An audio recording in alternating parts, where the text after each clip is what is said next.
It's going to be a chill night, man. It's going to be a chill one. Oh But yeah. regardless, man, I appreciate you coming out, taking the time. I appreciate you taking the everything. Of course, obviously the Carolina Panthers didn't do what we wanted, but hey, regardless, I'm just happy to have you here, Nolan. And again, shout out at Autistic Panthers. Or actually, it's at Nolan underscore McVeigh, but it's Autistic Panthers fan on Twitter. Again, thank you so much for the time, bro. Of course, So, man. so first, obviously, I got to talk about the game today. Carolina didn't do what we wanted to, if I'm going to be honest. Yeah. From the offensive side of the ball, truly, I really felt like the defensive side really let me down too. No Xavier Leggett. We had David Moore go out. There's issues on the offensive side of the ball. Where did you feel like this team messed up in this game? All throughout, I think the coaching was off. I think that's where we messed up throughout all of it. Like Okay. Dave wasn't calling any of the right plays. Like you saw, like our one, I think is our second, third and long. And he Yep. called a handoff, Yep. and mainly that. But obviously, the defense kind of messed up, and Bryce just couldn't get things done. I agree, dude. I feel like the execution was off. But now, did you see that thing? I'm trying to pull it up right now. Actually, I'll pull it up on my other screen and then find it. There was a quote by I think it was Derek Brown saying that he felt like they were losing the locker room or something like that. Did you see that? Yeah, I did. I actually got it right here. Let me copy it over if it'll let me. Hold on. Derek Brown says if Panthers want to be player-led team, it doesn't matter what the coaches call. I mean, I feel like that's a shot at Bryce, Yeah, and not a very good like veiled one. I feel like that is a very blatant shot at Bryce Young. Like, is that the case? Do you really feel like it was? I mean, obviously, I agree. The coaching calls could have been better, especially in the red zone. The few opportunities we got, like, I feel like we could have done more. And then, of course, at the end, Andy Dalton comes out and marches us down the field for the most part. So that concerns me as well. Like, is it truly just the quarterback that we're messing up on? Like, no, I don't think so. I mean, yes, Bryce is one of the big main problems. He can get it done when the first drive or something, but mainly Bryce just got to step it up. But also, we're like really thin on wide receivers, so crazy, right? Because we were coming into the year, that was our easiest position. Wide yeah, receiver was the way to go. yeah. Now we're down to like our three wide receivers now, four. Yeah, yeah, and not only that, but during this game, the top five receivers on this team in receptions, mind you, in receptions, and I think also targets were I'm sorry, two wide receivers, two tight ends, and a running back. Yeah, So he's not even spreading the ball a whole lot to wide receivers. He's not really trying to go too crazy. Now, obviously, the difference between Chuba Hubbard's targets, or I'm sorry, receptions and targets is one. So Hunter Renfro had two, Chuba had three. But it's really Tetaroa or bust. Like even the Mitchell Evans touchdown, I feel like that was just a blown coverage. yeah. What makes me go crazy is we're not giving Jimmy Horn any playing time. Thank you, thank you, Yeah, dude. It's crazy to me, especially because Jimmy Horn has that crazy top end speed like Xavier Leggett has.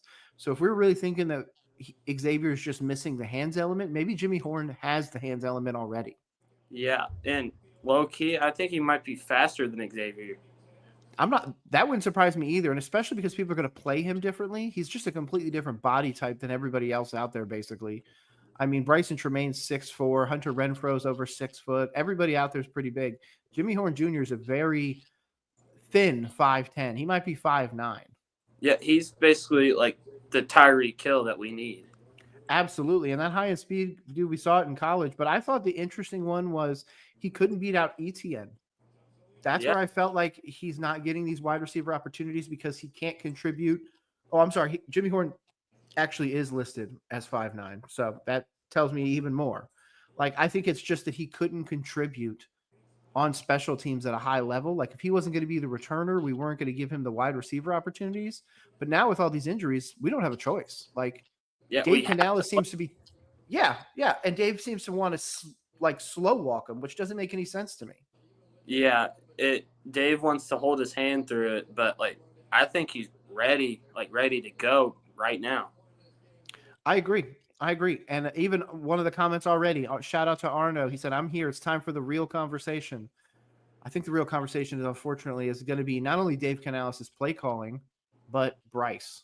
I think Bryce has a little bit longer of a leash than Canales has, though, because Canales immediately came out and said he's the starter. And even when he was getting ready to bench Bryce with last year with Dalton, he was like, oh, no, it was kind of a little bit wishy-washy. This one, he firmly came out and said, no, he's our starter. Yeah, that caught me off guard a little bit. I thought he was just ready to bench Bryce Young right there and right now. And that's what I thought, because he went in with Dalton went in with 8 or 9 minutes left? Yeah. 8 minutes. So it's just like, okay, so what happened? But then I got a notification that the Patriots also benched Drake May. So it was like, okay, maybe they're just like, hey, the game's over. We just need to be done. And once they pull Drake May, are you really going to let Bryce go out there and essentially play against the two? That doesn't look good, because Bryce didn't look good in that, at least at the end. Yeah, that kind of pulls it like preseason, like against the Browns. We couldn't get shit done. Dude, that Browns game worried me, and now we see this. But what the other thing that worries me too is the last Bryce thing that we had. I'm looking at it right now. 6-play drive, 24 yards, 3:56 off the clock while we were down 6-42. And don't get me wrong, incompletion by Bryce, but 7-yard pass, 5-yard pass, 6-yard run. Then, of course, that 10-yard penalty on Lewis. Yeah. Bryce Young short to Mitchell, Dowdle, and then we punt it. So and then, of course, like we said before, Dalton comes in. It's a 13-play drive for 91 yards and a touchdown. Yeah. Honestly, with Bryce, like the main thing there, I think it's the height difference. He can't just get anything done because of his height.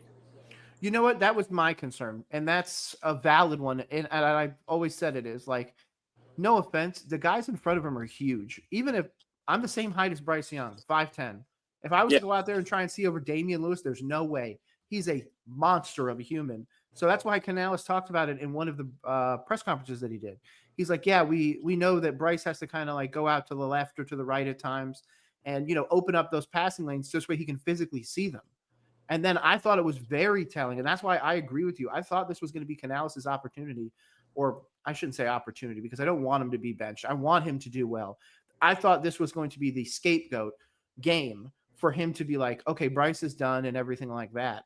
Whereas it doesn't seem like that's the case now. It seems like something else is going to happen, whether or not it's Evero going, which, no offense, I don't really agree that Evero is the problem. Yeah. We can't score points. Yeah, we can't.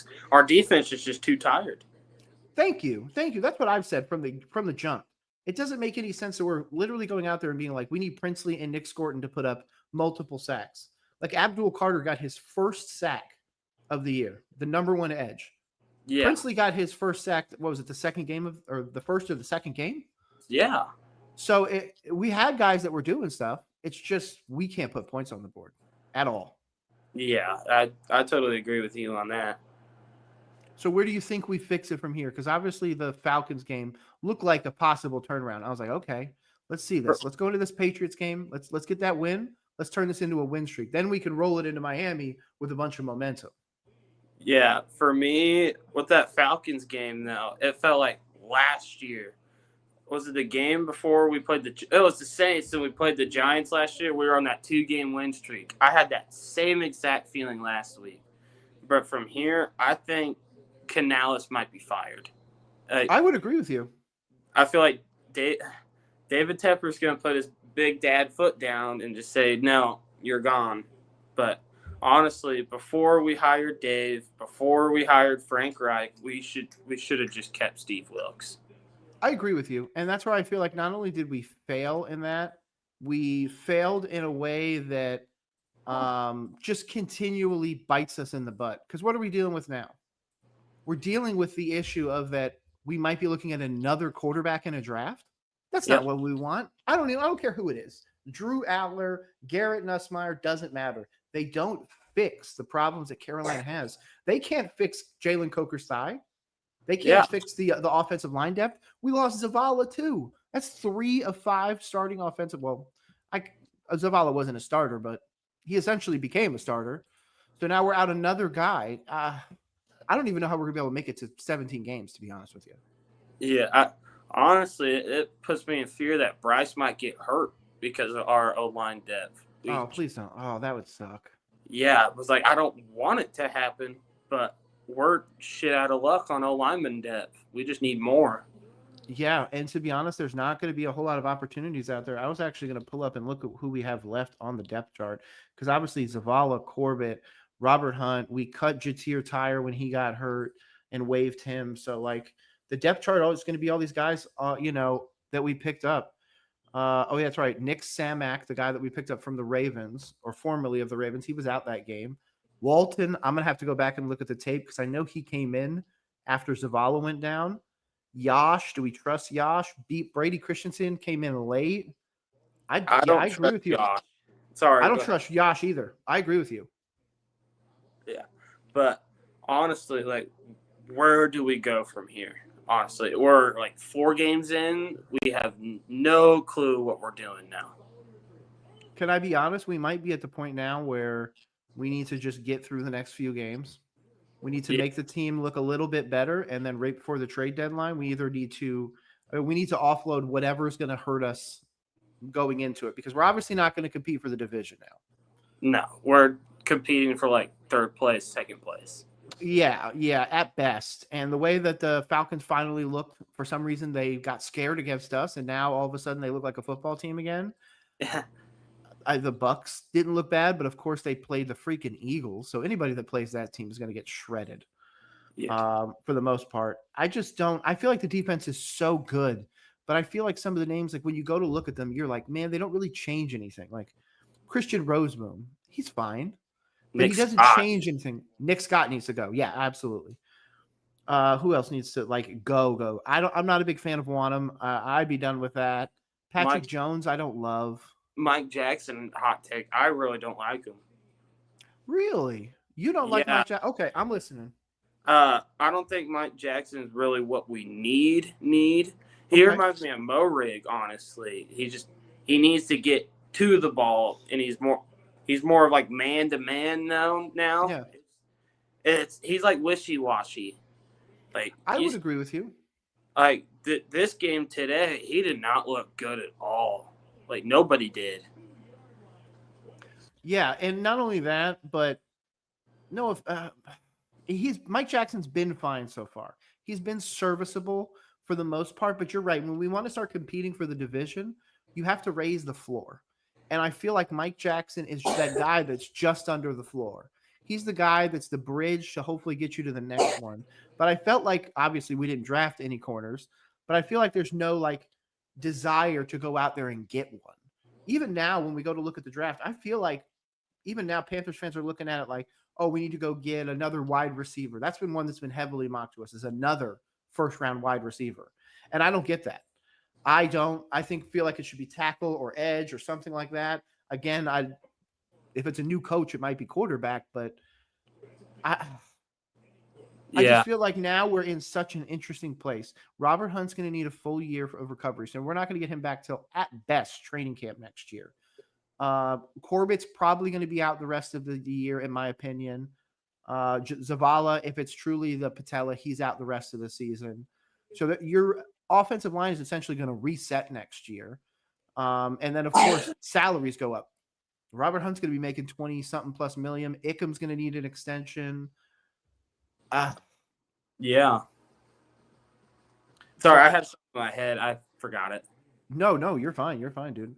I just genuinely I don't know what the move is. Like I made a video where I said that Xavier Legette looks like he's being soft benched, where it looked like the public criticism from outside is so much and his production on the field was so bad that they're like, hey, just sit down. We're going to say it's a hamstring, sit out 1, maybe 2 games. Let's see how you look in training camp, or not training camp, in practice.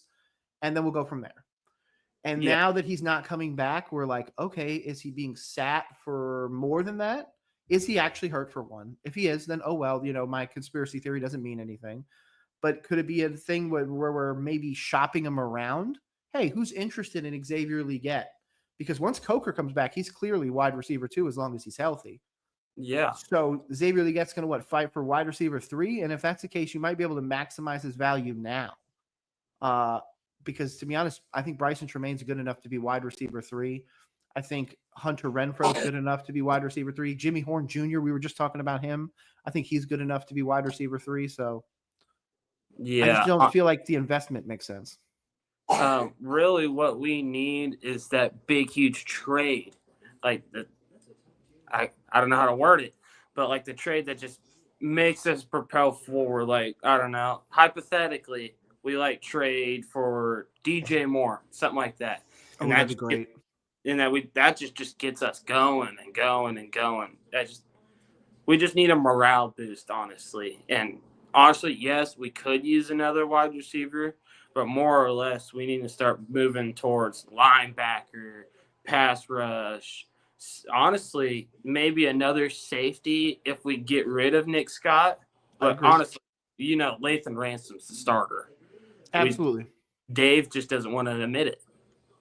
I agree. And I feel like it's just him holding on to Nick Scott. Didn't Nick Scott play for Seattle? I don't remember, but I'm going to go look it up. I'm going to go look it up because I could have swore he played with him at some oh, no, he was a Ram. So that means he probably had some stuff with what's his name? Thomas Brown. Oh, and Evero. Yeah, Thomas Brown was there too. Evero. Yeah. So yeah, there's a little bit of thing there. Okay, I could see why he's there then. Okay. But to be honest, it's just guys knowing the system at this point. That's what it feels like. It feels like guys that just know it or the guys getting the opportunities. That's been my criticism with Moore. I never felt like David Moore should be beating out even Xavier Legette. I want Xavier Legette to, blossom into somebody, not David Moore. Yeah, like when we drafted Xavier Legette, his I forgot what comparison is like DK Metcalf. It's like, where's that at? Or Debo. Yeah, they wanted him to take balls out of the backfield. I didn't feel like that made any sense. Yeah, like it's my big problem with the drafts. We take like best wide receiver out of the drafts and we compare them to like Jerry Rice. Oh yeah. Like, we're just hyping up these players too much, and honestly, I think that's getting to their head. Like, I agree. Was it the 2 years before we got rid of Terrace Marshall Jr., he got compared to like Jerry Rice or something like that? Yep, I remember that. I saw something out of that. I'm like, the media is getting to players' heads, honestly. I agree with you. But to be honest, now Xavier's going to deal with the criticism of like the off the field stuff that he was doing, the going to the Derby and all that other stuff. I agree with most people that shouldn't matter. He's allowed to do whatever he wants. But at the same time, I understand why people are going to be like, he needs to be more committed to football. Because we have people that do like basic stuff, just go on vacations, and people are like, they're not committed enough. So yeah. I don't know if it's necessarily commitment that's Xavier's fault. I agree with you. I think it's in his head. I don't think it's anything else. I don't think it's hands, to be honest, even though he's not a great hands catcher. It seems like he's more of a body catcher. I just don't. I also don't know where we move forward. It's like one of the comments said, let me see. XL will be here for a lot longer. Renfro, for example, will not be here next year. I agree. There's no way Renfro's back on this team at this point. But who returns? Like, there's a lot of contracts coming up. Rico Dowdle's gone then. I mean, this team might completely turn over yet again, but at the same time, we still have those big time contracts now. Trevon Moore, who we paid, Turk, Derek Brown, J.C. Horn. I mean, there's a lot of stuff. So how are we going to fix something like the linebacker position, which seems to be, in my opinion, our biggest flaw by far, besides physically moving the ball on offense, which is a whole offensive problem. The one position group I feel like is linebacker. Yeah, like Roseboom isn't going to cut it. Sorry, but like, why'd we get rid of Shaq Thompson? Really, I know injuries set him back, but like, look at him on the Bills now. Like, we couldn't use that Shaq Thompson, or like Frankie Louvu. Why couldn't we have kept him? Or honestly, I know he wanted a lot of money, but we could have kept Brian Burns.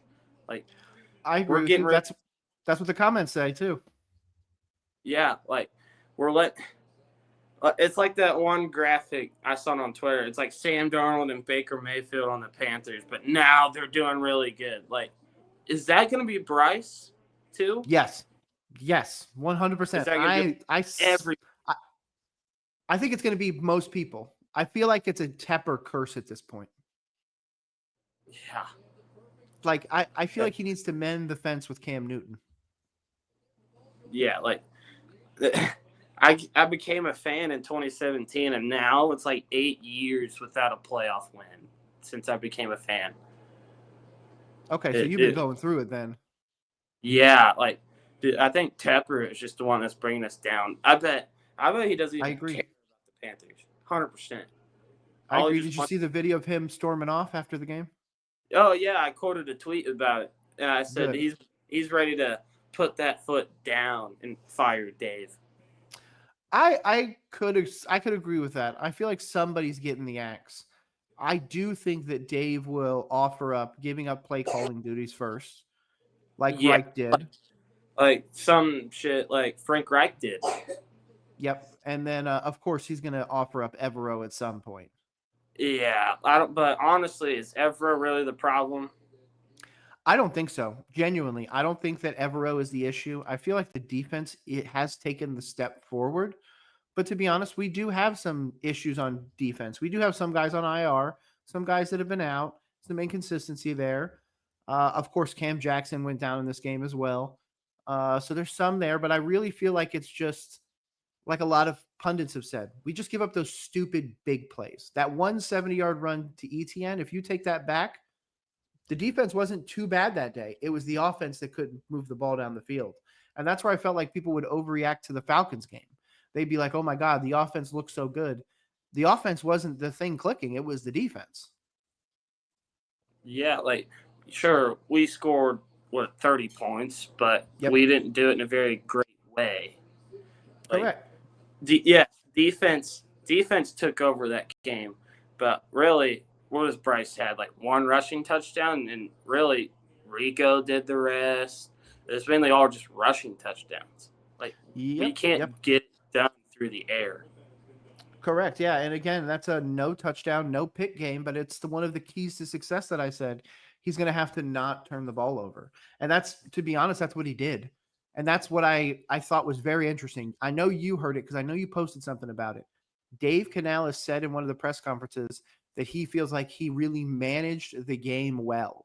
Not this past game, the game beforehand, the Atlanta game. And that's where I was like, ooh, is Dave Canales telling us all that he thinks Bryce Young is a game manager? Ooh, yeah, I didn't really think of that. That's genuinely what I thought, because he says it at the beginning of it, and he goes through the conversation, and he's like, yeah, he managed the game really well and blah, blah, blah. And then he makes sure to come around as he's finishing the answer to the question, whatever the question was. And he's like, yeah, he manages games and blah, blah, blah. And I was like, oh, okay. I see you, Dave. So that explains why you don't let him push the ball down the field. Why he's not getting schemed up, deep balls or anything like that. He's just trying to get the checkdowns. Even in that game, 16 of 24, he didn't throw 35 times or anything like that. He was just making sure the game wasn't lost. Yeah, but I agree with you on that. But really, once the opponent scores like 20-something points, like Dave has no idea what to do.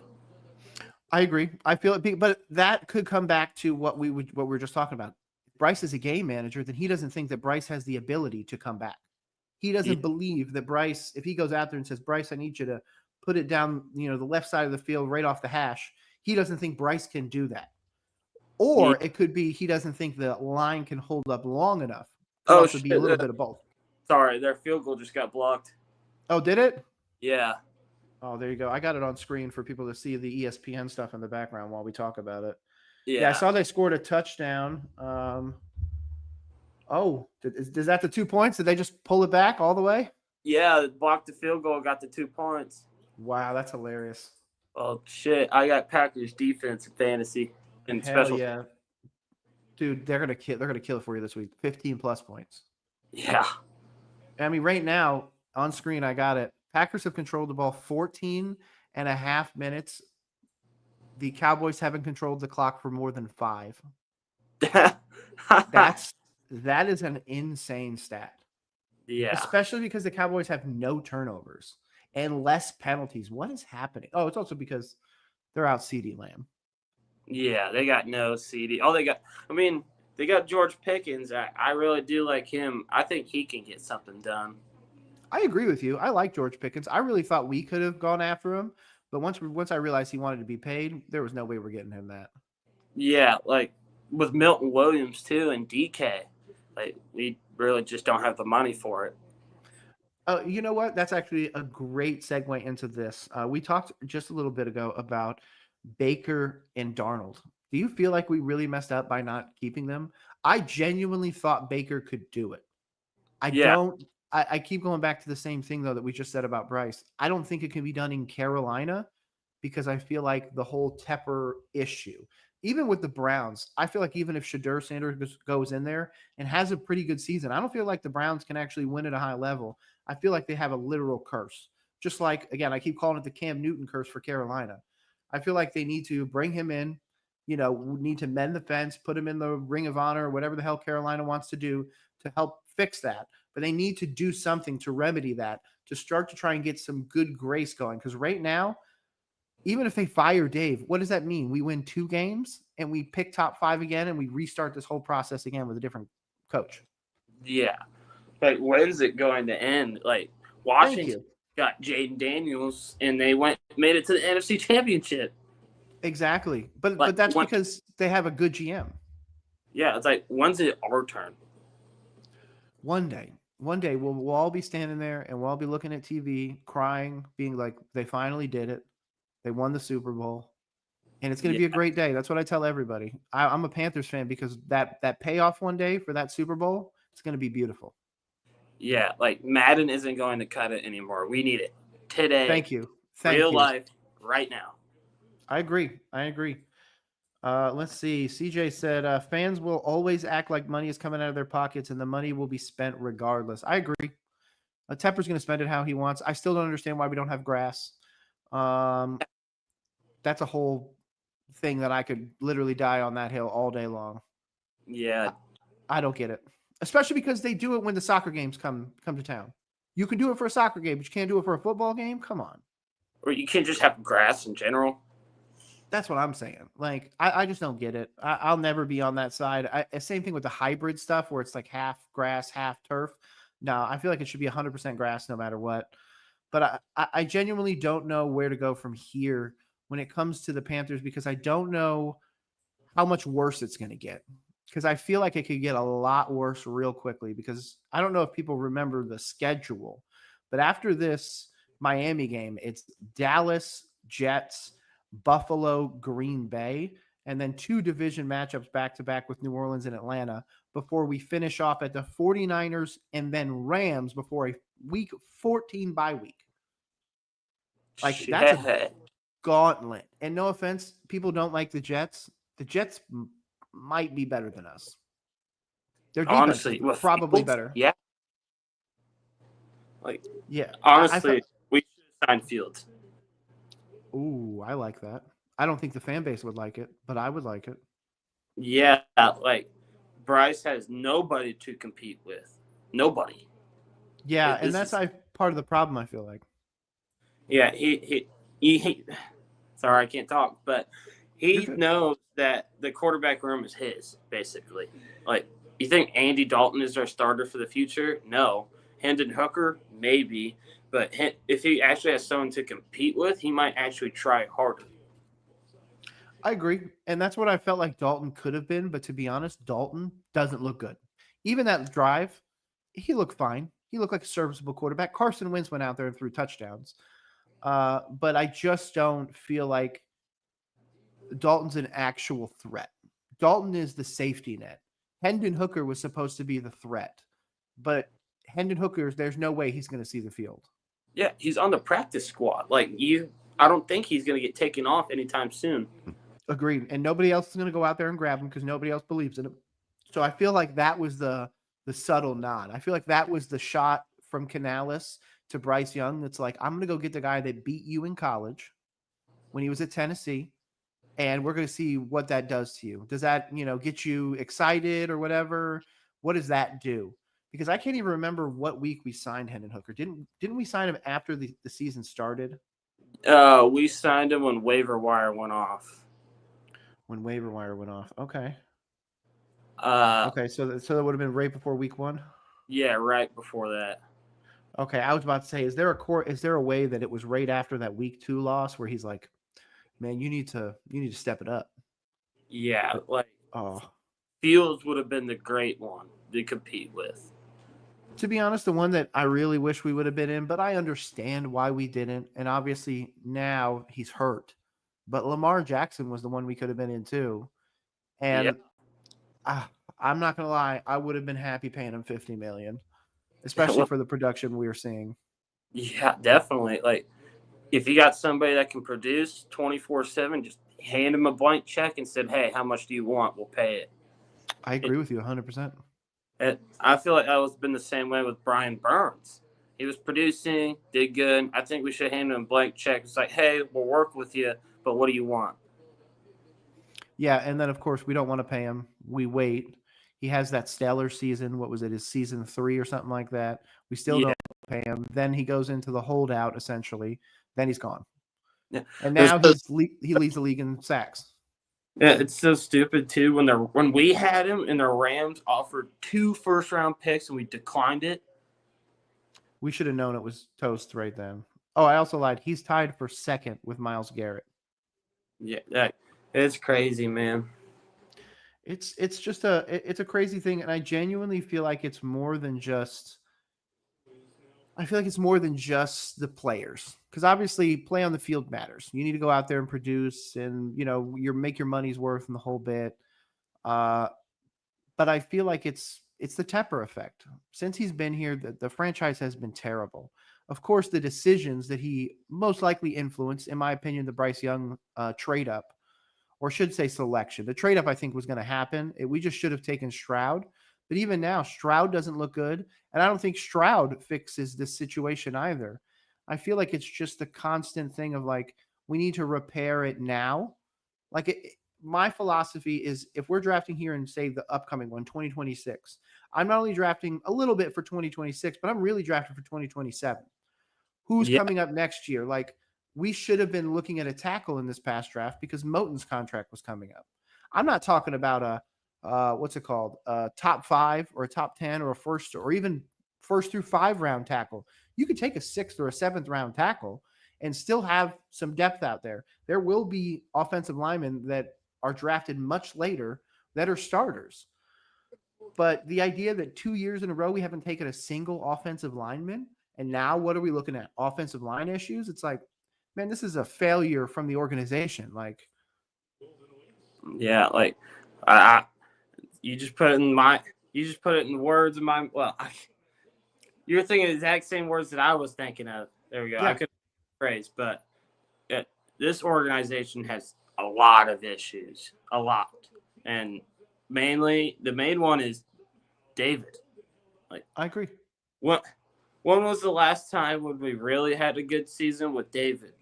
You can't really think of that. I mean, I don't think we ever have. Yeah, I mean, the closest one you could say is when we went 8-9 with Steve Wilkes, and we had a very close shot at the playoffs. Yeah, I mean, to be honest, yeah, and it's not even that. I'm actually pulled it up. I'm going to put it up on screen. Actually, I just pulled up David Tepper's record. Yeah, see, we never even had an 8-win season. He's all 7 wins or less. Yeah, like that 1 8-win season is like, God, like where can we? Was that 2017? No, it was. Who was our coach? It was Matt Rule. There we go. It was a Matt Rule era. Yeah, it wouldn't have been that one. And it probably went 7-10. I don't know. It was the game before the last game of the season where we lost to the Bucks with Brady. Oh, yep. Then we played the Saints and we won. Yep, I remember that. Okay. Yeah, since Tepper's taken over, I agree. He's been the biggest issue. And that's the unfortunate part because he's the one person that can't be changed. Yeah, like he's Jerry Jones. Yeah, he's Jerry Jones's like brother or something like that. He's like He's Jerry Jones, but worse. I agree because Jerry Jones hits on talent on occasion, like Micah Parsons. Like, no offense, if we really want to have the argument about what this team has taken, that first draft for Dan Morgan, the first official one where he was GM 2024 with Xavier Leggett and everything. I'm sorry, man. That draft looks real bad right now. The only one that looks good is Shaw Smith Wade. And no offense, he's probably not even a high end slot corner or anything like that. He's good for what we have. But he's But not that good. yeah. If he was on most other teams, he wouldn't be the starter. He's a Yeah. starter in Carolina. And then everybody else, what was it? Jaden Krubin, he's still on the team, surprisingly. Michael Barrett, we cut. Xavier obviously is going through this whole, in my opinion, like we talked about earlier, soft benching. Jonathan Brooks, don't even get me started. And then Jatavian Sanders. I mean, Trevin Wallace. I got faith in JT, though. He looks very promising. You got to admit that. I want you to convince me because right now my thought is that JT Sanders is Kyle Pitts, but worse. He's the meme version of Kyle Pitts in my mind because Kyle Pitts' his first season had 1,000 receiving yards. And now obviously he's starting to rebound. But the issue that people have with Kyle Pitts was the blocking. That's my issue with Sanders. He doesn't block well. Yeah, but with JT's like my number one guy. But I think JT's like your safety net almost. He's the safety net for Bryce. Like no one's open. Bryce would usually just dump it to him. Like I almost cried during that Chiefs game last year that JT got hurt because it was like he can get shit done. He can. I just feel like if he's the safety valve, like I don't want to see him deep down the field then. I don't want to see like that one where we saw it was like right side of the end zone where the Bryce threw it over there and he was like basically horizontal in the air trying to catch it. Yeah. I think that was the Arizona game. Like I don't want to see that. If that's I'm okay if he's going to be the check down guy, but I don't want to see him out there running routes then. Yeah. Can I pause you right there? I got to use the bathroom real quick. No, do your thing, dude. All right, thanks. Here, I will put this there. Yeah, we're good. But yeah, other than that, man, I'm just excited. Let me go look at some of these. Let's see. CJ said people call me everything in the book when I call Bryce Johnny Football 2.0. Now I feel like I disrespected Manziel. I'm not gonna lie to you. Johnny Manziel had a lot of opportunity, but he's Baker. If Baker actually went down a bad path. Yeah. Whereas this one, Arno said, I think Dan's draft is definitely real raw. I'm totally willing to give XL his full contract to show up. If that's the case, though, that's fine, but we have to stop scheming him stuff. Dave said that he went out of his way to make sure that Xavier was not only getting schemed up, but getting the ball out of the backfield and everything like that. And if that's the case, I don't want to set him up like that anymore. I want to set up T-Mac. I want all the focus to go to T-Mac, to go to Jalen Coker. Shoot, Sanders at this point. I don't want to commit all of this brain power to wide receiver 3 because I don't see a scenario where he takes a step ahead of Jalen Coker.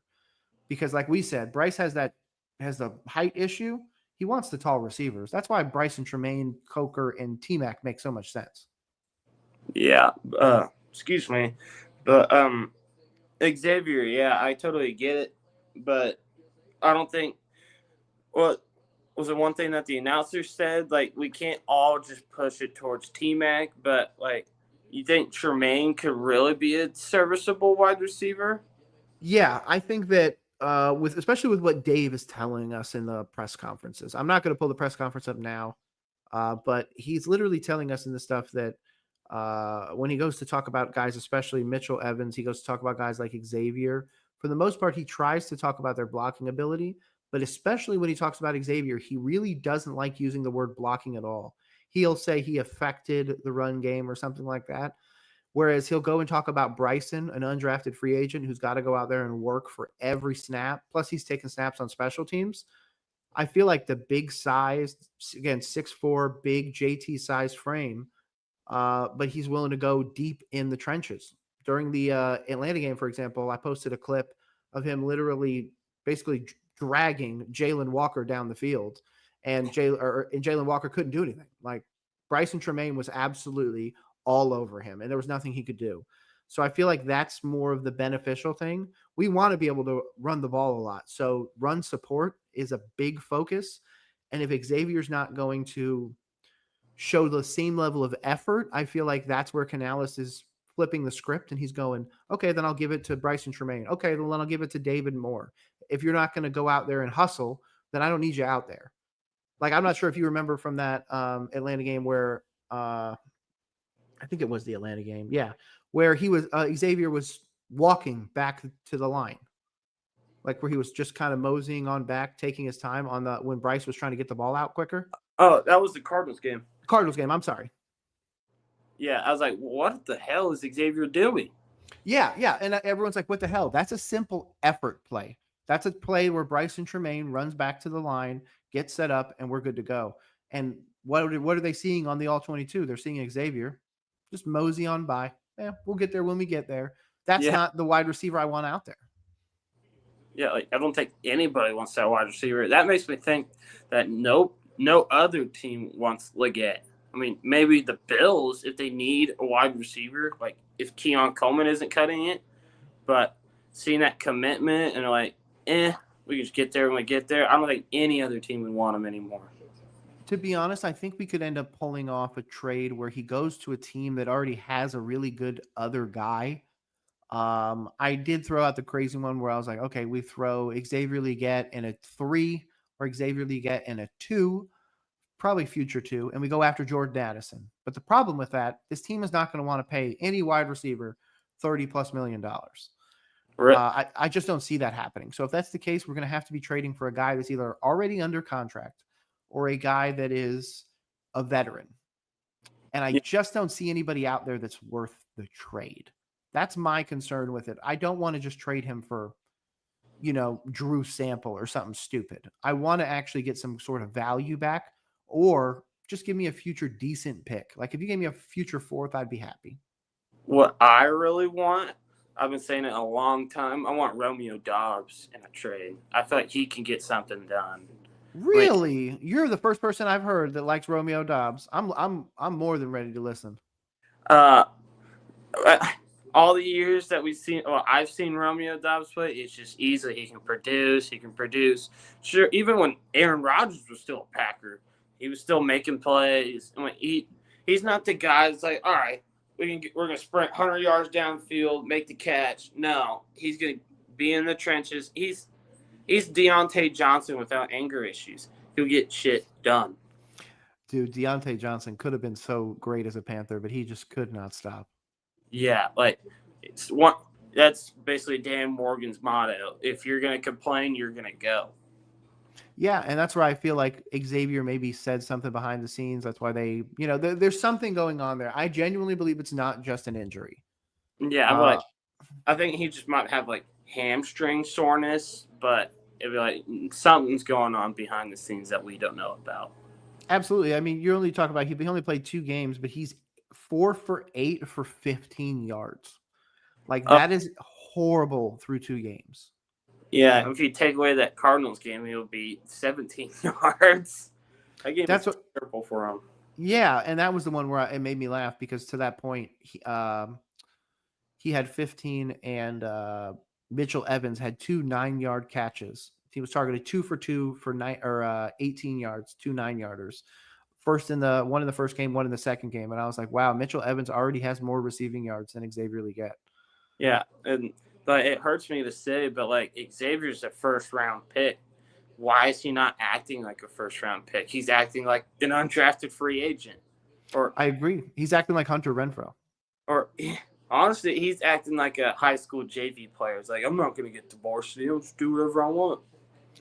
And that's the sucky part because, again, local guy, University of South Carolina, he's got the accent, even though we did see that video where it looked like he's maybe hyping up his accent a little bit more. Yeah, I still feel like he's the guy that I really wanted to win. But I feel like this is why the organization tries to avoid Carolina guys for the most part, because we don't go after Clemson guys. We really try to avoid University of South Carolina for the most part. Like it took us forever to go get Clowney. JC Horn's really the only one that I can remember of merit, besides, of course, Xavier. So, yeah, I just felt like he was the chosen one. He could have been so great for this organization because he's the homegrown guy. Yeah, but we're now going back to like, man, we missed out on Lad McConkey, Keon Coleman. Like those two are already producing, and Xavier like is out here with just 15 yards and hurt hamstring. Like we could have had so much more.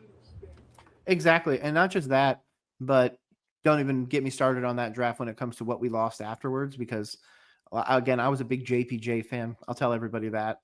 I was a big Max Frazier fan. Bucky Irving was a fantastic pick out of that draft in the 3rd round. Like there was so much depth in that draft, and I felt like we picked guys, but we picked guys for the moment. And even then, we go get Trevin Wallace to hopefully develop behind Josie Jewell and Shaq Thompson at that point. So that was a great maybe future pick. But then you lose Shaq Thompson, then Josie doesn't come back, and now he's elevated to start, and you're realizing that that pick was not the greatest. So I feel like that's just the stacking issues that we keep seeing. And like you said, no quarterback fixes this day one. Yeah, like no rookie quarterback first game that they come in is gonna win you a game. Like you could, that's like a normal thing. Rookie quarterbacks on their first ever week 1 game, you wouldn't expect to win. Like Bryce Young's first game, not a win.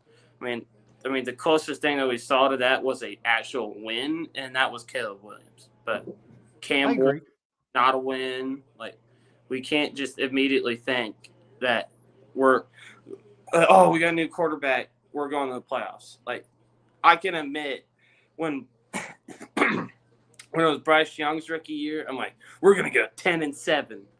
And like, I feel that. I remember you made a video on that. I'm like, okay, more throughout the season. Like, why did I say that? Yeah, and we all fall into the hype, and that's the part that I always hate because I try to be a little bit more pessimistic about it because I'm like, man, Tepper's going to find a way to mess this up every time. I'm like, okay, whatever's going good, how is Tepper going to mess this up? And of course, sometimes it's not just directly Tepper. Like this year, it's injuries.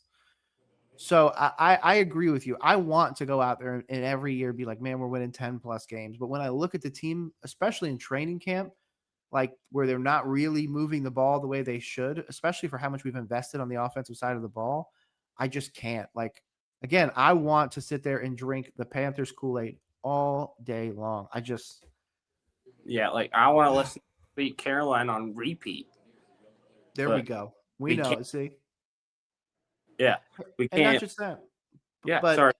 No, you're fine. And not just that, but we're tired of seeing the same old Panthers. I'm tired of people looking at us like we saw on Twitter, for example. We're not a get right game, or at least we're not supposed to be.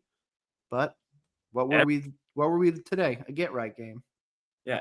Like I bet you 100% that Miami Dolphins game, bunch of coaches are good.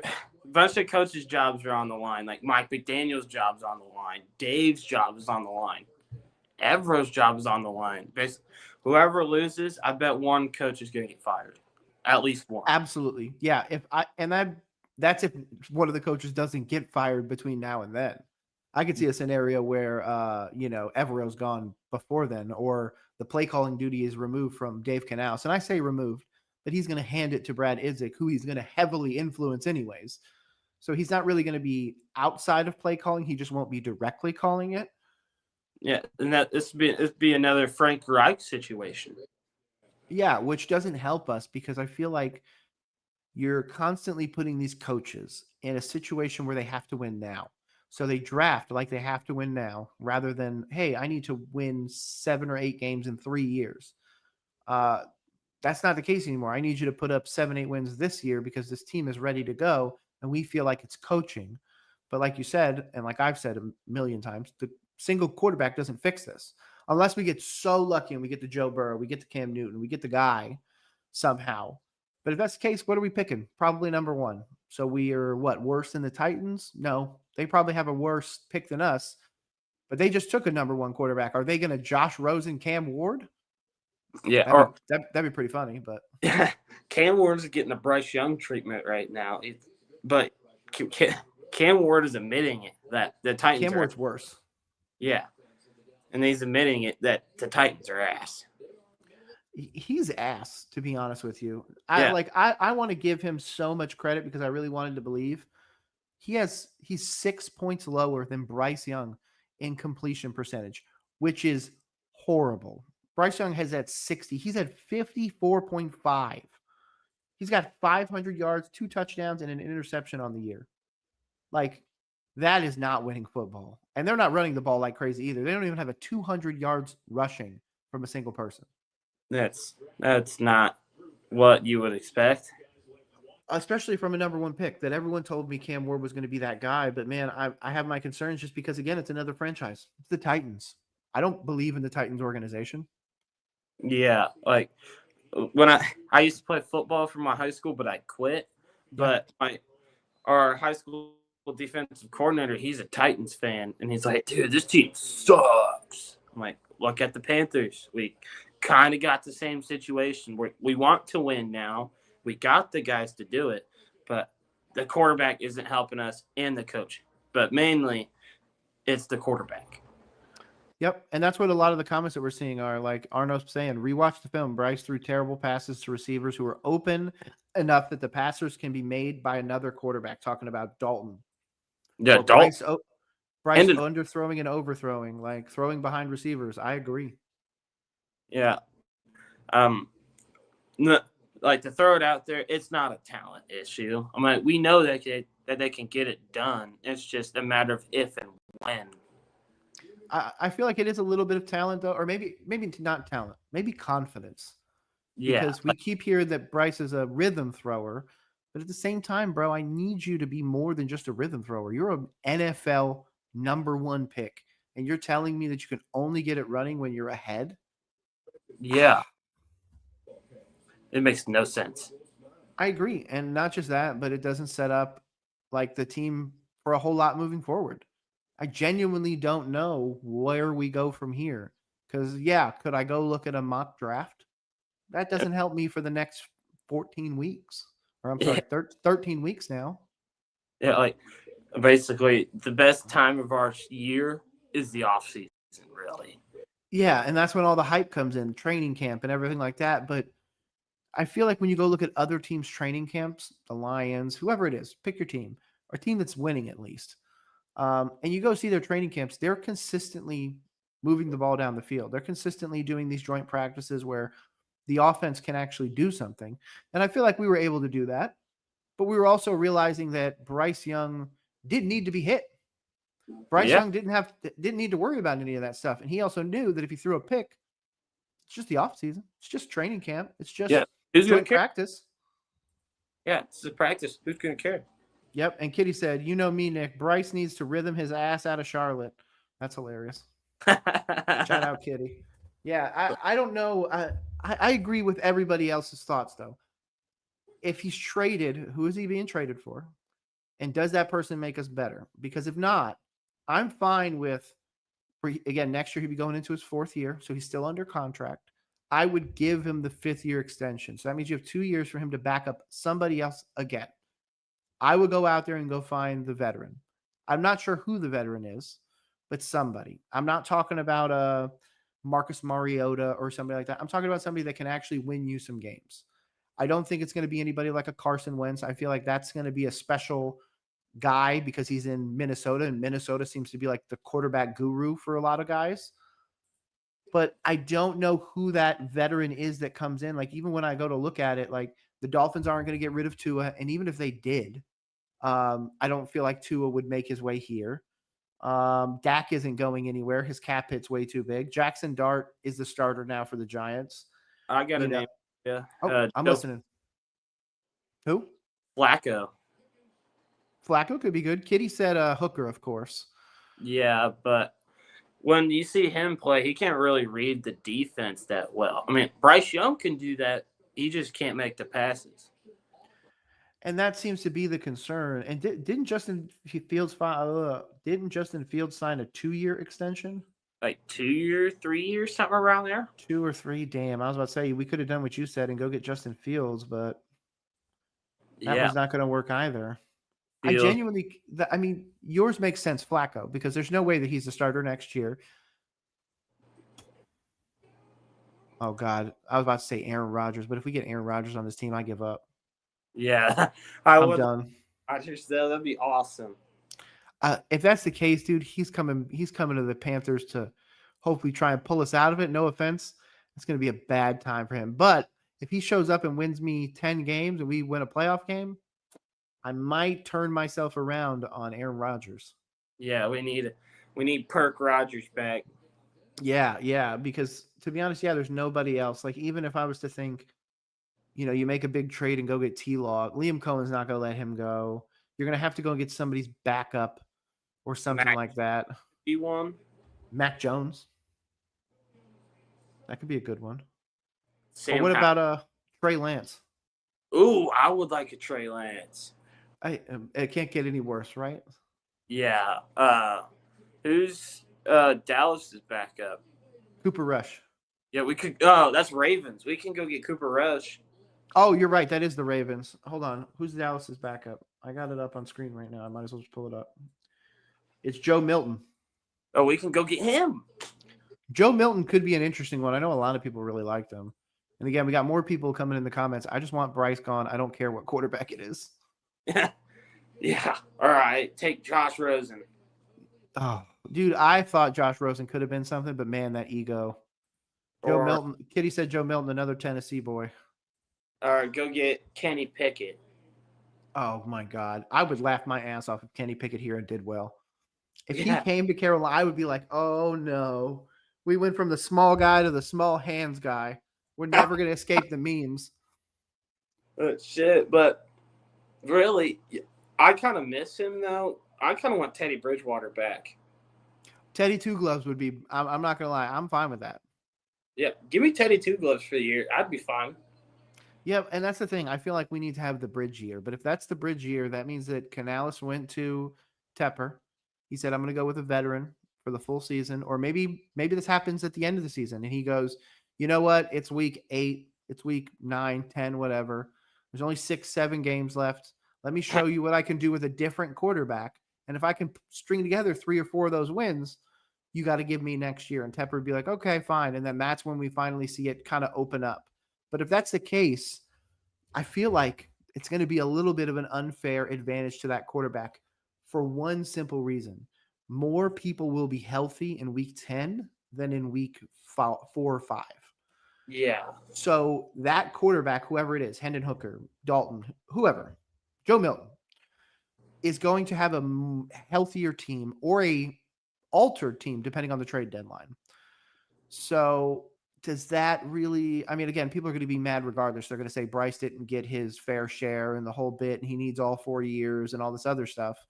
But like you said earlier, the Commanders dropped Jaden Daniels into the middle of it, and boom, championship game. Like Trey Lance didn't get all of his 4 years. Like, I agree. Or honestly, I'd be happy with Tommy DeVito.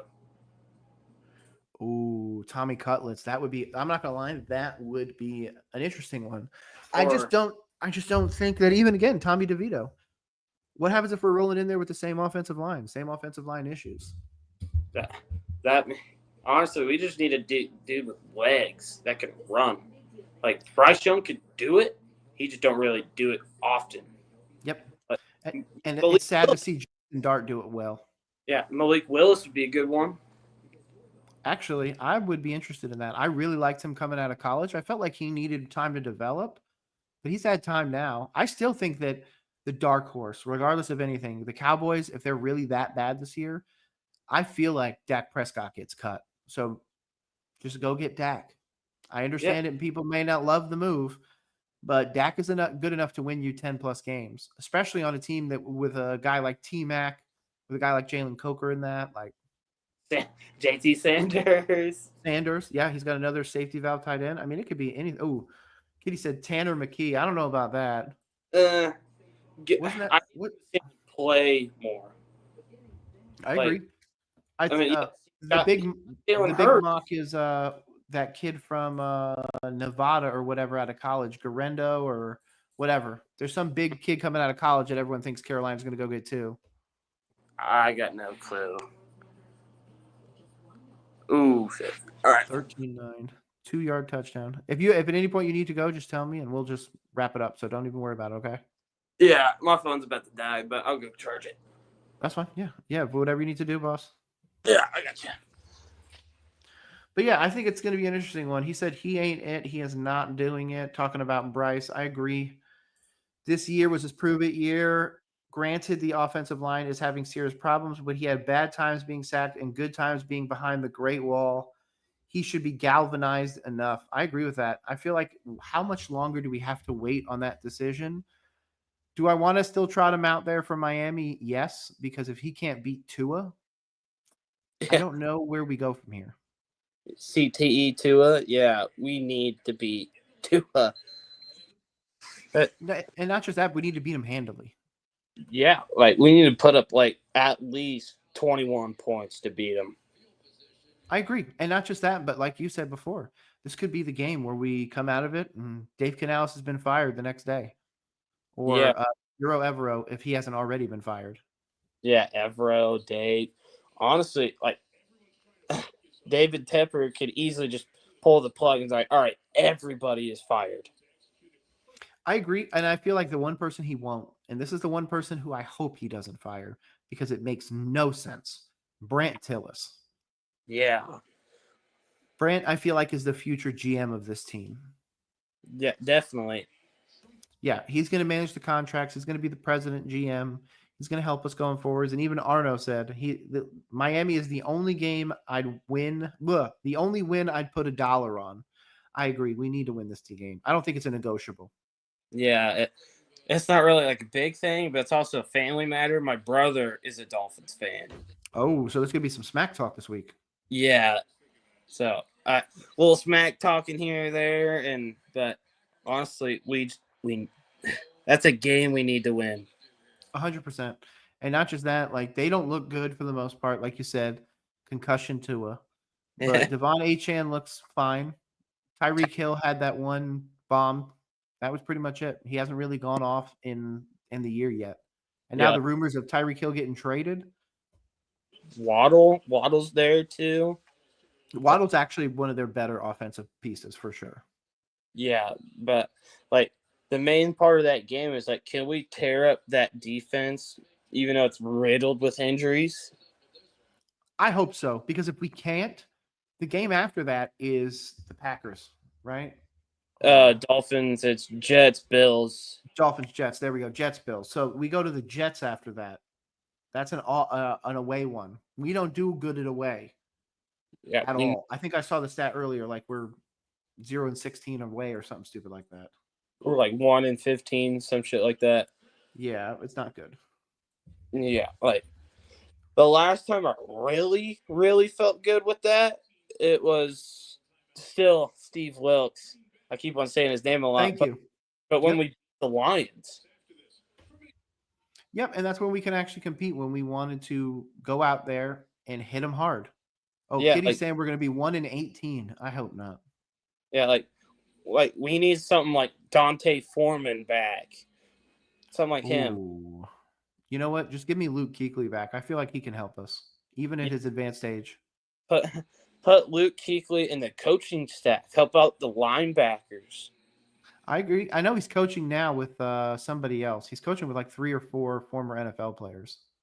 Yeah, like we need to get some of our veterans that we had, like get Julius Peppers in the coaching staff. Help out the D-line. But that's where I feel like that's fixing the curse. That's bringing those guys back in, because that's where I feel like the disconnect starts with former players like Steve Smith talking about Fairweather fans. Come on. Yeah, like I know the fans aren't gonna like this, but we could bring Steve Smith back in and help out some wide receivers. I think, to be honest, that's what Canales is trying to figure out with Renfro. I think Renfro comes back in some capacity next year as a coach, whether or not it's on special teams or whether or not it's as a wide receiver coach. I got a question for you here. Do you think that we should have gotten rid of Adam Thielen?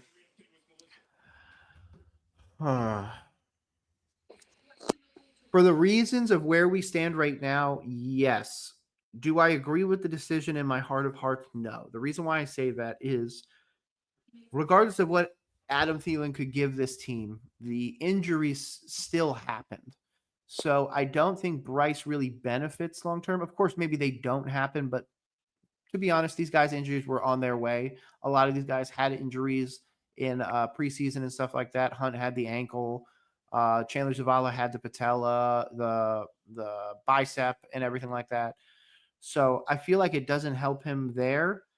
And I feel like it also forces the younger guys to have to come up. I feel like Adam Thielen was covering up a lot of the problems with Xavier Legette. So I feel like that exposed that. But at the same time, I don't know if he really changes the game for us just because Bryce doesn't look like he trusts anybody, even T Mac. And T Mac can go out there and get the ball regardless of what Bryce Yeah, wants to think. yeah, I you don't just care if Bryce doesn't believe in T Mac. He needs to throw that ball the hell in the air. yeah, like a part of that, I think Dave is holding him back. Like when bringing back to the point you said, Dave was basically saying that Bryce is a game manager. Yep. Dave just needs to let Bryce Young go.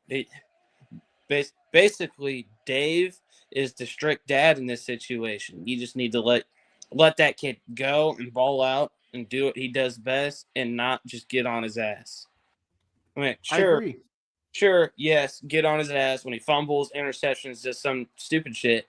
But like when it feels so good when you're a player and you coaches immediately just trust you and Yep. you're not making stupid decisions. And that's the thing. He doesn't trust Bryce to throw the ball down the field. He doesn't trust Bryce to do it. I'm trying to find the exact quote of what he said about it, about the managing. I'll have to find it later, possibly. But yeah, I feel like he just doesn't trust him. I again was very public about my bet for the Cardinals game. I felt like we saw the offense come out and really start throwing the ball like crazy. And I'm like, okay, that's what he's going to do. He's going to put the ball in Bryce's hands, and we're going to see this finally pop off. We're going to see Bryce go, 5 wide at times, and just distribute the ball, the point guard, like we were told. But the minute we got out ahead, we just stopped straight up. Bryce just stopped throwing the ball for the most part. We ran the ball and we were just draining clock. So that's Yeah. where I feel like was the exposure of like, maybe he is the game manager. Maybe he is that. And if that's the case, we grossly miscalculated with the trade. And that explains why Canales doesn't have confidence in him and why he doesn't want him pushing the ball down the field. Yeah. Bryce could be also seen as like the Brock Purdy situation almost. Is he like just a game manager? Or is that just what Dave wants you to think? Or in Brock Purdy's standards, is that what Shanahan wants you to think? You know what? I never thought about that angle. Maybe he's setting him up to look like a game manager. I never thought about that. I Yeah. guess that could make sense that he's essentially trying to jettison Bryce. But at the same time, if that's the case, why did he make him throw 45 or 50 times or whatever it was in the one game? Like, what's the benefit? Because then if that's the case, if Bryce Young does do well during that time, then you look terrible. And that's where I feel like it's constantly going back and forth. Right now, so many people are defending Bryce's performance, and I just don't get it. I understand the bad play calling, sure, but guys still have to execute. Guys still got to go back out there and hit him in stride. Yeah, Like I don't get it.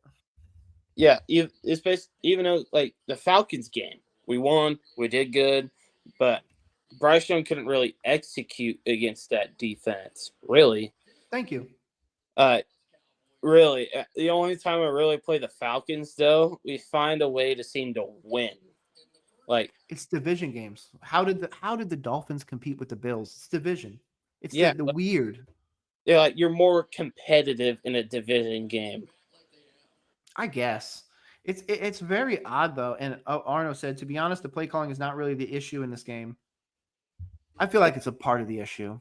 I can't fully agree with that. I think the play calling is mainly the big issue because of that. But still, Bryce Young's got to execute. Xavier's got to execute. It's just a matter of execution and if and when. Yeah, and not just that, but I mean, I guess it's if or when. Yeah, I was thinking about maybe trying to say something more about that, but you're right. we have all the pieces for the most part. Obviously, now we're dealing with injuries, but we thought we had the guys. We thought we Yeah. had the horses to win this race, and I just don't. The wide Yeah. receiver room just fell apart, literally. Yeah, and when we signed Rico, it's like, oh my god, we're gonna have back-to-back 1,000-yard rushers on our team, and it's not really working out. Yep. And that's one of my tinfoil hat theories is we've had 7 years in our franchise's history where we didn't have 1,000-yard rusher or 1,000-yard receiver. And I was like, could this be the year where we repeat that? Because I don't think we have 1,000-yard rusher on this team. I think Chuba finishes 9 and change. I feel like Rico's going to finish 7 or 8 and change. So they'll combine for a ton of rushing yards. But I don't feel like there's going to be enough opportunity for a guy like even Chuba to eclipse that 1,000 yards, because if people don't remember last year, he wasn't getting 1,000 yards easily. He struggled to get 1,000 yards last year. So I don't feel like it gets any easier. T-Mac is the only one I feel like can truly eclipse 1,000 yards. Yeah, like the closest person that can maybe get to 1,000 yards might be Tremaine. Might be. Ooh, if that's the case and Bryson Tremaine is wide receiver 2 on this team at the end of the year, we have to have an honest conversation about, one, Jalen Coker, because that means Jalen Coker didn't do a whole lot, because Bryson Tremaine to this point only has, like not even 100 passing yards. Yeah, but So if that's the case, that means Coker comes back or doesn't. yeah, like I got that little feeling that Coker isn't going to be the same Coker after that injury. Like back at Holy Cross, does he? I have the fear too. Yeah, back at Holy Cross, he didn't really have to deal with any injuries. Yeah, you're right, to be honest with you. And that's going to stink, because, again, there goes our undrafted free agent. There goes one of the shining pieces for not only the team, but for Dan Morgan's legacy. I feel like that's another, knock against him, because we give him the credit of taking him, but technically he didn't. He didn't draft him. He waited just like everybody else and just got lucky to pick him up on waiver. It wasn't big brain or anything like that. He didn't think like, oh, Bryson's so good, I'm going to take Jimmy Horn Jr. over him, who I'm then not going to play. Yeah, but let Bryson fall out. It's like, what the hell? We draft a guy, pick up an undrafted free agent, then play on an undrafted free agent over a drafted guy. That makes no fucking sense to me. Yeah, and I was just looking up Bryson Tremaine. He's 5 receptions on 7 targets for 63 yards. Yeah, like for example, Hunter Renfrow, 11 for 19 for 65. So on 6 more catches and 12 more targets, Hunter Renfrow has 2 more yards. Yeah, like they're just going through the knit and grit right now. Like, dude, it's like we don't have any big name guys besides like Tet, Chuba. That's literally it. I think it's literally Tet at this point. Yeah, it's mainly Tet. On the defensive side of the ball, we got J.C. Horn, Derek Brown. Like, you got some guys that you know more on defense than you more know on offense. I agree. And yeah, when I go to look at these like reception totals, if you go by average, obviously you get some higher names up there like Bryson Tremaine. But genuinely, when you look at yards, it's, especially now that Sanders is going to be out multiple weeks, Tataroa looks like he's solidly the guy. Nobody else has eclipsed 100 yards. He's got 216. My question is, what about like Tommy Tremble and all that? Do you really trust Tommy Tremble? I don't trust his back. I think the issues with his health are going to continue. Nobody gets healthier in season as well, especially given some of the shots Tommy's going to take and some of the assignments he's going to be asked to do. So that's where I feel like the opportunity, and why I've continued to say I believe in Mitchell Evans, because I feel like Mitchell Evans is going to see the field quite a bit. But we saw it today. Bryce didn't go to Mitchell Evans a whole lot. He went to James Mitchell on a few occasions, the other tight end. So I think that that's his safety valve. The tight ends are his place to go. That game where Ja'Tavion Sanders had 6 receptions for 50-something yards, that was because Bryce was going straight to him. 9 yards, hitch route, boom, right in Sanders' hand.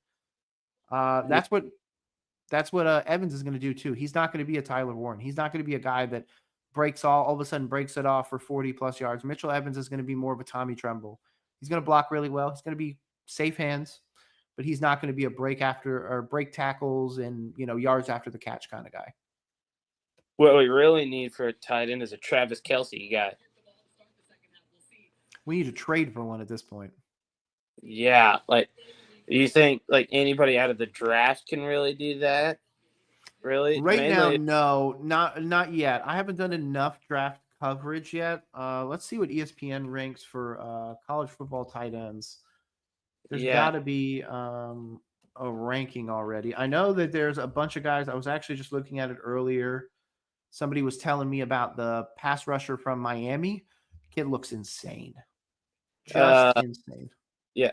Oh, Bad Bunny's the Super Bowl halftime show performer. Oh, they just announced it, Bad Bunny? Yeah. Oh, that's fine. That one would be just fine. Let's see. But like, if we know if we're going to keep Bryce next year or many years to come, and we know that tight ends are a safety value, won't you like go ahead and trade for a good tight end? I agree. Or you need to go out there and draft some of the other positions at such a high level that eventually you get like the Lions did. The Lions didn't need Jahmyr Gibbs, but when you're picking that high, and you're not going to pick that high again, you might as well take the best guy. Yeah, So I feel like we need the offensive lineman first, especially depth. Because even if we bring a tight end in here, Bryce Young, Hendon Hooker, whoever is not going to be able to stand up for 4 quarters. So I feel like we should go there first. But I would be totally fine taking another tight end in this draft after round 5. Yeah. If we get after that and we still need more wide receiver depth, I really love this guy in college. I could see us picking up Brendan Rice. I liked Rice too coming out of college. I really liked him. I thought he would be great, but a lot of the places are mocking us taking another wide receiver. They have us taking the kid out of Arizona State, Jordan Brooks or Jordan something. Yeah, well, why don't we wait like another year and pick Jeremiah Love or whatever the kid's name is from Ohio State? Oh yeah, Jeremiah Carnell Tate. I know who you're talking about. Oh my God, what is his goddamn name? Is it Jeremiah Smith? Is it Jeremiah Smith? It might be. Yeah, like if I'm forgetting that it's Jeremiah Smith, I'm gonna feel real dumb. Yeah, like it is Jeremiah Smith. Okay, yeah, he's gonna be amazing coming out. Yeah, like won't we just wait a year? If we know that we're probably gonna be bad the year after, won't we just tank, get Jeremiah Smith for Bryce Young or for whoever? I agree with you, and that's the thing. Like, if that's the case and we end up with a top pick, like here, I'm gonna pull up this one, the Draft Network. I'm not even going to put it on screen. I just want to see where they have us picking. This one has us picking 3 and has us taking an interior defensive lineman from Clemson, Peter Woods. If we do that, I will fight somebody. We do not need a tackle. I want to take the kid immediately after who gets taken in this, Caleb Downs, the safety out of Ohio State. Yeah, like put him and Lathan Ransom next to each other. Yeah, killer. Especially because he's a free safety. So that means that I would. Huh? But what would we do at Morig then if we take Caleb Downs? You could do your original plan and have him cover tight ends. Ooh, yeah. You could still keep him on the team because, to be honest, his cap hit's going to be probably annoying enough that you can't just trade him. Yeah, like he's going to be almost like a Jeremy Chin role that he could also play like linebacker. Correct. Yeah, and at this point, I mean, if we end up with a top 3 pick, that means we win 1-2 games. This one has the Saints picking 1, Titans picking 2, Giants picking 4 right behind us. If that's the case, that means Jackson Dart didn't work out either, but I feel like they're going to at least win a few games. Yeah, like if we end up with I say either a top 3 or a top 5, Bryce Young is not the answer. But that's the problem. Then we put him as the backup. We let Dalton go. We go out there and pay for a veteran, trade for it, whatever. Play them ahead of time, see what happens. And you know what? Make Bryce ride the bench. And if this other guy, whoever it is ahead of him, starts sucking it up real bad, then we go to Bryce and see what happens. Yeah, like last year when Bryce Young got benched, after he got unbenched, he did good. Yeah. So you know what? I don't really love the idea of replicating it, being like, you know what? Let's just bench him and see what happens. Like again, I don't agree with this whole Xavier Leggett. If it is a soft benching, I don't agree with it. But at the Yeah, same time, what else do we have to do? Like we don't really have any other option at this point. yeah, I totally agree with you. Like, but also it's also a main thing that NFL teams are starting to do now, which is like draft like Bryce Young as an example, draft him number one and immediately throw him out there. Like you're kind Yeah. of fucking him over almost. You need to let him sit first and have. We should have had Andy Dalton starting for the first game of Bryce Young's like rookie year. I agree with you. I like the idea of sitting guys. And like I told you earlier, I like to think of teams as next year. So even if we were drafting for 2025, I'm drafting for 2026 really. Who's leaving in free agency and all that other stuff. So this way when we get to free agency and we get to go out there and sign those free agents, I've kind of already thought of those. I don't have to go out and pay Robert Hunt. I don't have to go out there and pay a Damian Lewis. I already got that guy ready, learning, and all that other stuff. Whereas there are some positions I feel like we should pay for. I feel like tight end, if you really want to go out there and pay a tight end, sure. You want to go out there and pay Receiver. a wide receiver, go pay Yeah, him. like we An edge need rusher. we need Sure. at least one big wide receiver, like someone that we already know that could catch the ball, and we're not relying on a rookie and a second year guy. Correct. Yeah. And that's where I feel like we're not going to do. I feel like it is going to be T-Mac or bust. I feel like that was the big investment. If we go top three again, I agree. I think Canales is probably gone. Or if he's not gone, he's taken a quarterback. So we're not even going to get a top flight wide receiver or an edge rusher or anything, anyways. If Yeah, for some reason we do, that means that Canales is rolling it back with Bryce Young and a veteran, most likely, or veteran plus Bryce Young, however you want to put the order. I but wouldn't hate it.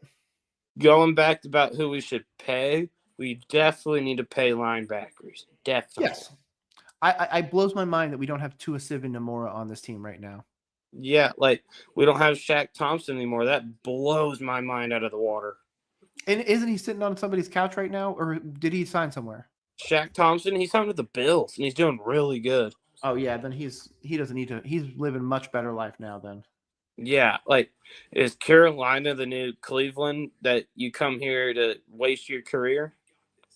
maybe. I mean, it's also funny. In 3 games, he only has 9 total tackles, 1 pass defended. So I mean, he's doing something over there. He doesn't even look like the starting linebacker. I mean, at least he's not hurt like always. Yeah, he's the backup linebacker behind. Oh wait, Matt Milano's hurt, so he's technically starting. Never mind. Yeah, like I mean, Oh. he could do better in Buffalo. Like he didn't really do anything for us like the past 3 or 4 years. Yeah, and it's one of those things like he moves on to another team and you want to be like, man, I hope it sucks for you. But man, you suffered in Carolina for so long. Yeah, And it's like, man, I'm happy for you, Shaq. Honestly. like it's like people with their careers. Like when CMC got traded, he was my favorite player. It's like, dude, I love you, and you got traded. Go win a ring for Carolina or something like that. It's blown my mind that they haven't, but the 49ers are another team that I don't know who cursed them, but their injury bug is insane. Yeah, Purdy, Kittle, Ayuk. I don't think Ayuk's coming back this year. They said that his timetable to return has been there have been quote unquote setbacks. Yeah, like, but honestly, with a healthy Ayuk, can you see Carolina going after him though? I wouldn't want him to. He's 28. He's going to be making 40 plus million, coming off an ACL injury. No, I won't touch ACLs. And this team has a love of hurt players. I don't Yeah, know why we keep drafting dudes that are hurt. Even Mitchell Evans, who I loved, was hurt twice in college. yeah. Like, same thing with crap, Jonathan Brooks. Like Yep. he was hurt. He was already hurt when we drafted him. But yet that's not why we didn't want to look at Jihad Campbell, the linebacker out of Alabama, because he was hurt. It's like, come on, dude. He's literally already playing and he already has an interception in the league now as a Yeah, rookie. Like, what are we doing? like you still believe in Trevin Wallace now after looking at Jihad Campbell? Dude, the Trevin Wallace pick, I hated. I hated it so much because literally his NFL criticism from the combine was does not understand NFL speed. Like Would you rather take DJ Johnson over Trevin Wallace, even though they're totally two different positions? Like, you think DJ Johnson was a worse pick than Trevin Wallace, or is it the other way around? That's a great question. I would probably put Johnson worse because Trevin is contributing at a high level and DJ Johnson has no future with this team. There's a Yeah. scenario where Carolina doesn't go out and truly fix the linebacker position. And like we saw this year, we're one injury away from any of these players playing. So I could see a scenario where Trevin Wallace is back out there again. Obviously, learning at the NFL level, I feel like benefits him. He's going to continue to get better. But we're talking about 3 years into your career already, and you're not anywhere close to even being a starting caliber linebacker, but yet you're being forced to play it. And don't get me wrong, we saw that one where he rushed through the center in this past game today, and he just couldn't make the tackle. Yeah, So, Roseboom. yeah, Roseboom's the better tackler, but Trevin has the traits. He's got the speed. Yeah, he's got the size too. He's got everything you want in a linebacker except the brain. And that's where I feel like, how have you not turned that corner? Yeah, that's back to what I was saying when every team is just throwing like their rookies out there and they have no clue or what they're doing. Yeah, yeah. And not just that, but in a Carolina situation, you're having to do it every year. There's never a year where you're really sitting guys unless you truly just have better guys ahead of them. And if that's the case, you don't have the depth. We clearly thought that the wide receiver room was full of depth. And now we're looking at it like no depth. Like David Moore's out now too? Yeah. I saw it was his elbow. He'll probably be back like next week or the week after, something like that. Oh, but is he going to be one of those guys like BTJ that now, like, when he goes into a thing that might be contact, he's going to like shy away from it? Oh, it gets me thinking like Tyler Lockett. Yeah. But honestly, we could use Tyler Lockett right now. I agree with you. To be honest, I think we could make Calvin Ridley work. Yeah. Honestly, we could take Xavier Restrepo, even though he's an undrafted free agent. I think we could work with him. I agree. I think the Titans might be a good trading partner, though, now that I just said that. They're obviously not going to trade Alec Aomenor. He looks like the future wide receiver there. Texans could be one with Christian Kirk. But if you're going to go with that, would you want Kirk or would you want Calvin Ridley? Oh, that's a good question. Or Tyler Lockett. I feel like Tyler Lockett's a distant third for me, but all three. Or trade with the Eagles and get John Mechie. Oh, if that's the case, I want Jahan Dotson too. I thought Dotson was pretty good. Yeah, or who's the Tyquan Thornton? Go get him. Oh, I thought I can't say his first name right, but Smith Marset. I thought he was going to do good with us. Oh, Amir. Yeah, Amir. There we go. Yeah, Amir Smith Marset. He was good, but again, if you bring him onto this team, he's competing with what rookie, Trevor Etienne and Jimmy Horn Jr. And I like the Thornton one. That might be interesting. My concern with that one is, am I about to see Xavier Legette go win a Super Bowl with the Chiefs? He's going to be like, I'm glad y'all shit me the hell out of here. I don't know if I want that necessarily, but yeah, but if we want tied in, we can go trade for Noah Gray. Noah Gray could be good. I originally thought Kittle, but then Kittle said he would retire before he ever played for anybody else in the 49ers. Yeah, or what's the dude on the Raiders that's backing up Brock Bowers? Oh, Michael Mayer? Yeah, Michael Mayer. We can go get him. I'm fine with that. I like Michael Mayer. Who's starting on the Packers? Is it Luke Musgrave or Tucker Kraft? Kraft is a starter, but Musgrave could be available. Yeah, Musgrave would be good. But we're back to what I was saying, Romeo Doubs. I still think Romeo could be an interesting one. I just feel like Romeo is a copy of Jimmy Horn Jr. Yeah. Aren't they both about like 5'9", 5'10"?